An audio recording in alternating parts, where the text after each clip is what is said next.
Assalamu alaikum. I'm Ms. Bari Muhammad, Economics and Finance Department third year student from Karachi University, and in this video presentation I'll be talking about the case study of LIBOR Scandal 2012. Now before getting into its detail, let's first understand what LIBOR is.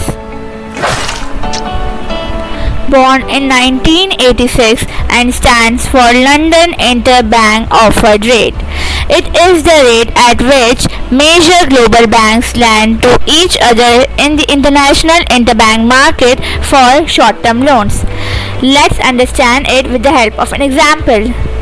Suppose National Bank requires loan of a particular amount from Bank of America.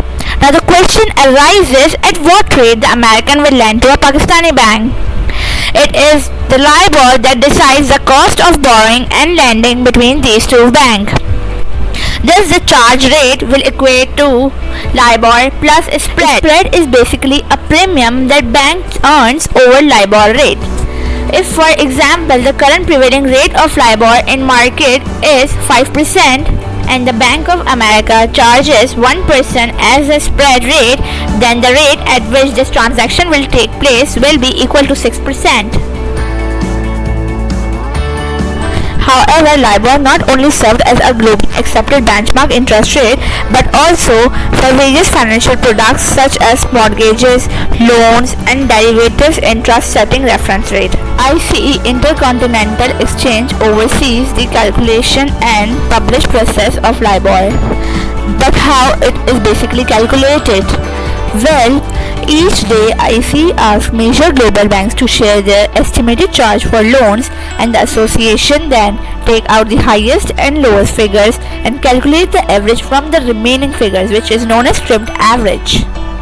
LIBOR is based on 5 currencies including pound, Japanese yen, and serves 7 different maturity periods from overnight till 12 months, and calculated at about 11 am in London every weekday morning. The real LIBOR scandal. Now, we know that we have this LIBOR scandal, that is the setting of interest rates, but don't worry, it only affects $550 trillion worth of assets.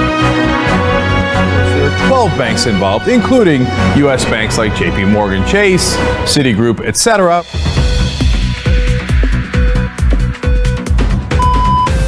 Yes, you heard it right. LIBOR scandal involved the allegation of fraudulent reporting of interest rates by some major banks for their own benefit, like either making their financial statements appear stronger or to benefit from trades tied to LIBOR. That is, when they were in lending position, they would report higher rates and vice versa in borrowing case. Scandal also revealed evidence of collusion among some of these banks, as rates submitted at different banks communicated and coordinated their submission to benefit their respective trading position. LIBOR, being the critical benchmark, affected trillions of dollars in financial products worldwide. Manipulating LIBOR could also have a major impact on borrowers and lenders who relied on such interest rate. The incident led to significant fines and penalties for the implicated banks and individuals, and even top executives of some of these banks, including Barclays CEO Bob Diamond, resigned. As a result of the concern about the reliability of the LIBOR, efforts were initiated to alternative reference rate, and it has now been replaced by SOFR, stands for Secured Overnight Financing Rate in the United States. Scandal resulted in how benchmark interest rates are determined. Thus, it remains one of the most significant financial scandals of 21st century. I hope you find this video useful and informative. Thank you.